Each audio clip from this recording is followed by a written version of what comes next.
Hello friends, welcome back to our channel. तो चलिए, आज का हमारा टॉपिक है how to make notes in very easy and effective way. तो चलिए बिना देरी के शुरू करते हैं। तो सबसे पहले आपको एक काम करना होगा, आपको लिखना होगा अपना टॉपिक का नेम, कोई बुलेट बना के, मतलब कुछ भी सिंबल बना सकते हैं, हैशटैग बनाइए, स्टार बनाइए, कुछ भी बनाइए।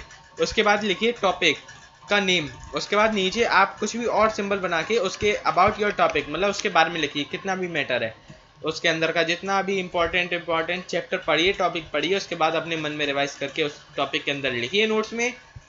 लेकिन वो लिखें तो आप लिखें पॉइंट्स में, क्योंकि पॉइंट्स में लिखने से क्या है, आपको समझ में जल्दी आएगा, आपको ज़्यादा घबराहट भी नहीं होगी कि इतना बड़ा टॉपिक है, इतना बड़ा पैराग्राफ लिख लिया हमने। ठीक, बहुत बढ़िया, आपने लिख लिया, बहुत बढ़िया। अब आती है बारी स्टिकी नोट्स की। अब स्टिकी नोट्स क्या होते हैं वो समझिए।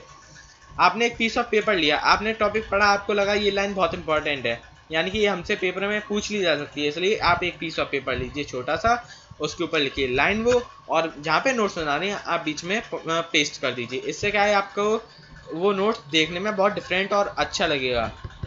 ठीक, आप कितने भी इस तरह बना के पेस्ट कर सकती हैं। बहुत बढ़िया, आपने ये भी कर लिया, अरे वाह, बहुत बढ़िया आप लोग। अब आगे चलते हैं। Some different type of diagram, मतलब आप समझिए, कुछ डिफरेंट टाइप बनाइए डायग्राम की। अब कोई टॉपिक है, आपको पैराग्राफ दिया हुआ है, आप उस पैराग्राफ को ना पढ़ के उसका डायग्राम बना सकते हैं कि हाँ, ये डायग्राम तैयार हो रहा है, ये लेवलिंग हो रही है इसकी। बहुत बढ़िया, आप बना दीजिए डायग्राम, कोई दिक्कत नहीं है। आपको डायग्राम से बहुत जल्दी टॉपिक याद होगा, आपको डायग्राम दिमाग में बैठा होगा, तो आप क्या है, आप उसके बारे में अपनी आप बहुत बड़ा, मतलब लॉन्ग आंसर में भी लिख सकते हैं। बहुत बढ़िया, आपने डायग्राम बना लिया। जैसे कि मेरे में एक टॉपिक आया था, डाइजेशन इन अमीबा, बहुत बड़ा पैराग्राफ दिया हुआ था मेरे में, तो मैंने पैराग्राफ ना पढ़ के मैंने सीधा 5 स्टेप्स का मैंने वो बनाया था, डाइजेशन ऑफ अमीबा का डायग्राम। मेरे को याद हो गया था, मैं लॉन्ग आंसर में अपने आप लिख के आया था। अब अगली बारी आती है find out some new tricks, यानी कि कुछ न्यू ट्रिक्स, यानी कि याद करने के कुछ नए नए तरीके निकालने की कोशिश कीजिए। जैसे 6 नोबल गैसेस का एक हमें वो दिया हुआ था, हनीअर्कर जीनन, हनीअर्कर जीनन, इसी के अंदर 6 नोबल गैसेस के नाम आ जाते थे। इसी तरह से कुछ आप भी अपनी डिफरेंट ट्रिक्स निकालने की कोशिश कीजिए। उससे क्या होगा, आपकी विजुअलाइजेशन पावर बढ़ेगी, आपके पास अपनी खुद की ट्रिक होगी, तो आप शान से कह सकते हैं हाँ, हमने ट्रिक निकाली है ये। ठीक, आपको अपनी ट्रिक समझ में भी जल्दी आएगी, आपको याद रहेगा, आप कभी भी नहीं भूलेंगे अपनी ट्रिक बनाई हुई। ठीक, अब बारी आती है write some important questions in that end of notes with answers, यानी कि अब आती है, आपने इतना सब कर लिया, आपने टॉपिक का नेम लिख लिया, उसके अंदर का मैटर लिख लिया, उसके बाद स्टिकी नोट्स बना लिए, उसके बाद आपने डायग्राम बना लिए किसी टॉपिक का, उसके बाद आपने ये न्यू ट्रिक्स भी निकालनी। अब आती है, भैया इतना सब हो गया, बहुत है नोट्स के लिए, अब आती है एंड करने की। लेकिन अब आप पहले तो आप ये नोट्स बनाएं, उससे पहले आप एक बार चैप्टर की रीडिंग करें, उसे समझें, उसके बाद बुक बंद कर दें, आप खुद बनाइएगा नोट्स, देखते हैं आपको कितना याद रहता है। जो आपको याद रहेगा बस आपने उतना समझा है चैप्टर में से, ये समझ लीजिएगा। ठीक, आपने वो सब नोट्स में लिख लिया। अब आती है बारी क्वेश्चन आंसर्स की।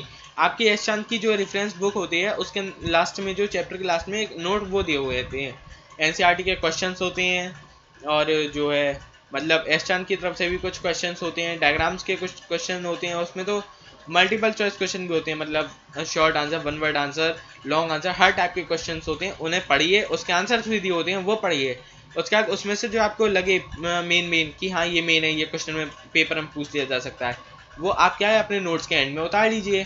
तो क्या होगा, जब आप कहीं अपने पेपर देने जा रहे होंगे आप बोर्ड के, तो आपको बहुत ईजी पड़ेगा। रास्ते में आप वो पूरा बस एक बार रिवाइज मारना है नोट्स, उसके बाद लास्ट में आपको 6-7 जो क्वेश्चन लिखे आपने मेन वो पढ़नी है, आपको पूरा दिमाग में बैठ जाएगा क्योंकि हाँ, यही है ऊपर का मेन व्यू था। ठीक, उसके बाद आती हैं write with some different colours और स्केचेस। आप ये जो नोट्स बनाए, ये नहीं है बस black blue blue blue pen से भर डाला पूरा, ये नहीं होता। देखो, आपको कुछ डिफरेंट कलर्स की जो है स्केच या कलर से कर सकते हैं, और जो मेन जैसे आप हिस्ट्री के नोट्स बना रहे हैं, तो उस पर जो मेन नाम्स आती हैं, जनरल डायर वगैरह, कुछ भी नेम आए उसे आप कोई कलर से कलर कर दीजिए। अब देखिए, मैं आपको एक फ़ोटो दिखाता हूँ। ये मैंने एक नोट्स बनाए थे पिछली साल 9th में, तो मैंने कुछ इस टाइप से बनाए थे। ये मेरा उसका है, पॉलिटिक्स का नोट है, तो इसमें मैंने ये फेडरल फॉर्म ऑफ गवर्नमेंट, मैंने देखिए कैसे डिफरेंट स्केचेस से बनाया है, और देखिए इसमें मेरी ट्रिक्स भी हैं। पहले मैंने फेडरल फॉर्म्स ऑफ गवर्नमेंट के सेंट्रल यूनियन गवर्नमेंट, ये स्टेट गवर्नमेंट, लोकल गवर्नमेंट लिखा। उसके बाद मैंने ये भी लिखा है 3 types of direct election. Corporator में मेयर आता है, एमएलए में सीएम आता है, एमपी में पीएम आता है। ठीक, एमपी पीएम उल्टा हो गया उसका। अब कॉर्पोरेटर को पार्षद बोलते हैं, एमएलए को विधायक बोलते हैं, एमपी को सांसद बोलते हैं। ये कुछ हिंदी के वर्ड्स होते हैं, याद कर लीजिएगा। टीचर समझाते हैं तो पूछते हैं बच्चे की पार्षद मैम पार्षद किसे कहते हैं, इस तरह। उसके बाद आती है यूनियन गवर्नमेंट। ये देखिए मैंने पूरा एक डायग्राम बना दिया था। इसके बाद में क्या है, अलग से दिया हुआ था पूरा, तो मैंने एक डायग्राम में फिट कर दिया था। जैसे यूनियन गवर्नमेंट, लेजिस्लेचर के नीचे मैंने एक ब्रैकेट में छोटा सा लिख दिया मेक्स लॉ, यानी कि लेजिस्लेचर का काम क्या होता है, मेक लॉ बनाने का। इस तरह मैंने ये पूरा डायग्राम बनाया है। आप इससे हिंट लेके आप अपने हिसाब से बना सकते हैं। तो बस आज के लिए यही था। आपको अगर समझ में कुछ नहीं आए हो इसमें तो आप मेरे को कमेंट सेक्शन में कर सकते हैं, या मेरे को डायरेक्ट इंस्टाग्राम पे भी मैसेज कर सकते हैं। मेरा इंस्टाग्राम आईडी है krish.na9548। ओके, मैं आपको डायरेक्ट रिप्लाई दूंगा, मैं सबके कमेंट्स पढ़ूंगा। तो बस आज के लिए इतना।